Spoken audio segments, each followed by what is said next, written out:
हम कभी बच्चों को डिमॉन्स्ट्रेशन की तरफ लेके जाएं, कभी उनको इंक्वायरी में उलझाएं। आईक्यू के ज़रिए मेजरमेंट्स लिए जाते थे कि कोई बंदा कितना ज़हीन है, ब्राइट है या फिर नालायक है। ऐसा कुछ भी नहीं है। इंटेलिजेंस एक प्योरली फ़िलोसफिकल वर्ड है। हमारे क्लास में जो बच्चे हैं वो एक इंटेलिजेंस के नहीं होते।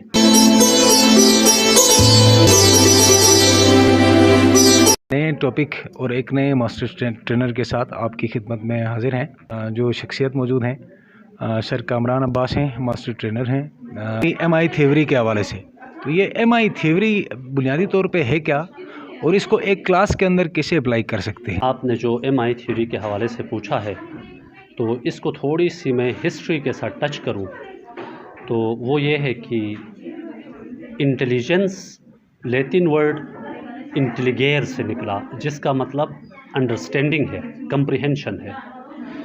तो शुरू में 1890 से पहले जो लोग थे वो ये समझते थे कि इंटेलिजेंस एक प्योरली फ़िलोसफिकल वर्ड है, इसको मेजर करना पॉसिबल नहीं है।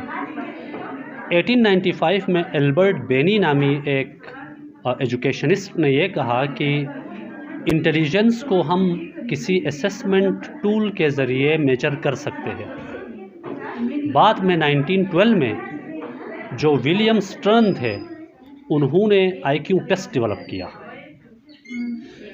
फिर IQ के ज़रिए मेजरमेंट्स लिए जाते थे कि कोई बंदा कितना ज़हीन है क्या नहीं है।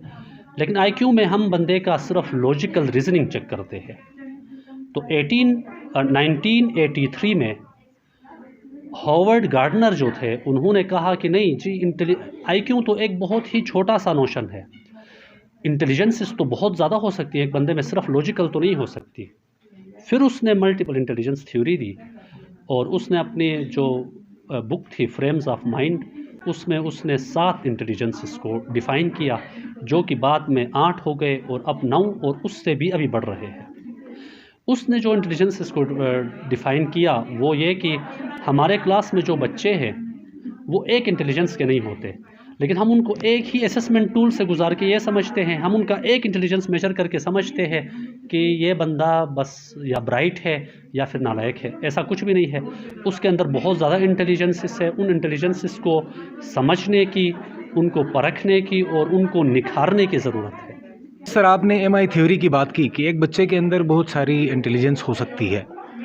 अब ये कैसे मुमकिन हो सकेगा कि एक जमात के अंदर जो बच्चे हैं उनके अंदर जो मल्टी टैलेंटेड हैं, जो मल्टी इंटेलिजेंस है, उसको हम कैसे एक्सप्लोर करें? एक्सप्लोर करने के लिए हमारे पास क्या तरीका है, कौन से टूल्स हैं?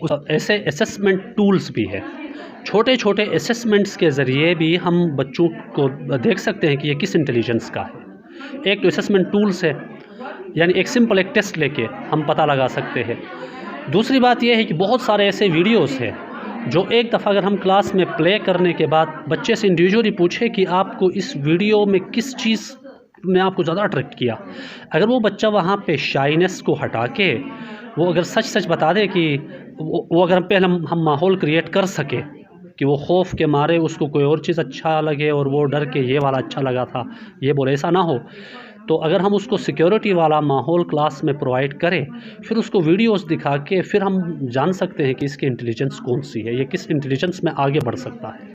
ये जो MI थ्योरी है, इसको क्लास में अप्लाई करने के लिए आप क्या सजेस्ट करेंगे? आप क्या राय देंगे कि कैसे कर सकते हैं? जैसे टीचर होने के, मुअल्लिम होने के, मैं अपनी क्लास के अंदर ऐसी सच अभी तक मुझे एक्टिविटी इस तरह की नहीं करवाई मैंने, तो हम कैसे ये एक्टिविटी करवा सकते हैं? उसके लिए जो असातिज़ा हैं उनको आप क्या मशवरा देंगे, कैसे करवा सकते हैं एक्टिविटी? एक कोटेशन है कि to teach someone is to touch a life forever. किसी को आपने एक दफ़ा पढ़ाया तो आपने एक ज़िंदगी को टच किया है। अभी आपको इतना पता चलता है कि आपका बच्चा वर्बल स्ट्रॉन्ग है या वो थोड़ा खोया रहता है, इंट्रापर्सनल है, या वो सोशल टाइप का बच्चा है।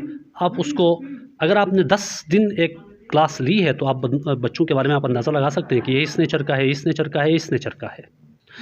इसको यूज़ करते हुए अब हमने चूँकि उन बच्चों को अलग अलग तो नहीं किया गवर्नमेंट में कि ये वर्बल वाले हैं तो सिर्फ वर्बल से ही चलाएं, ऐसा नहीं है। तो हम सिर्फ इतना कर सकते हैं कि अपना जो मेथड ऑफ टीचिंग है उसमें मल्टीपल चीज़ें लाएं। हम कभी बच्चों को डिमॉन्स्ट्रेशन की तरफ लेके जाएं, कभी उनको इंक्वायरी में उलझाएं, कभी उनको लेक्चर दे के वर्बल चेक करें। इसी तरह हम मल्टीपल वेज़ ऑफ टीचिंग में अगर हम जाएंगे तो हम टीचिंग के प्रोफेशन को बहुत ज़्यादा अपलिफ्ट कर सकते हैं। बहुत शुक्रिया सर, आपने अपनी कीमती जो बातें थी वो न सिर्फ हम तक पहुंचाई बल्कि पेरेंट्स तक भी आपकी आवाज़ पहुंच रही है। तो हम एक दफ़ा फिर आपका शुक्रिया अदा करते हैं कि आपने अपने कीमती वक्त से वक्त निकाला। और इसी तरह क्योंकि आगे होने वाले सेशंस में भी हमारी कोशिश होगी कि आने वाले जो टीचर्स हैं उनसे भी हम बहुत सारी चीज़ें न सिर्फ ख़ुद सीखें बल्कि हमारे देखने वालों तक भी हम वो मालूमात जो हैं वो पहुँचाते रहेंगे। तब तक के लिए अल्लाह हाफ़िज़।